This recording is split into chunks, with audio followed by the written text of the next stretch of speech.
Hello guys, welcome back to my channel. তো চলে এসেছি আবারও একটা শর্টস নিয়ে। তো তোমরা দেখে বুঝতেই পারছো পুজোর আয়োজন চলছে। তার আগে বাড়ির যে মন্দির মানে সিংহাসন আছে সেখানে পুজো দেওয়া হয়ে গিয়েছে।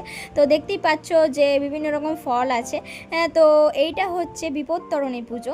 তো রথের পরে যে শনি মঙ্গলবারটা পড়ে সেটাই মা সেদিনই পুজোটা করে থাকেন। তো এবার শনিবার পড়েছিল, তো সেই দিন পুজোটা করতে গিয়েছিল। তো দেখতেই পাচ্ছ যে বিভিন্ন রকমের ফল, এখানে কিন্তু 13টা ফল, 13টা মিষ্টি, 13টা লুচি খাওয়ার নিয়ম আছে। তো দেখতেই পেলে, আর 13 রকমের ফুলও দিতে হয়। মাকে সুন্দরভাবে সাজানো হয়েছে। আর এই যে মালাটা দেখছো, যেটা ফার্স্ট মালা পরে আছে, ওই মালাটা আমি দিয়েছিলাম। তো তোমরা দেখতেই পেলে রজনীগন্ধা আর গোলাপ দিয়ে একটা ডেকোরেট করে মালা আমি এনেছিলাম। তারপরে যে এই সুতো পরার নিয়মটা, মানে এটা হচ্ছে আমার সবচেয়ে খুবই মানে ভালো লাগে। 1 বছর পর আমি পড়তে পেলাম। এর আগের বছর কালাসর ছিল বলে পড়তে পারিনি।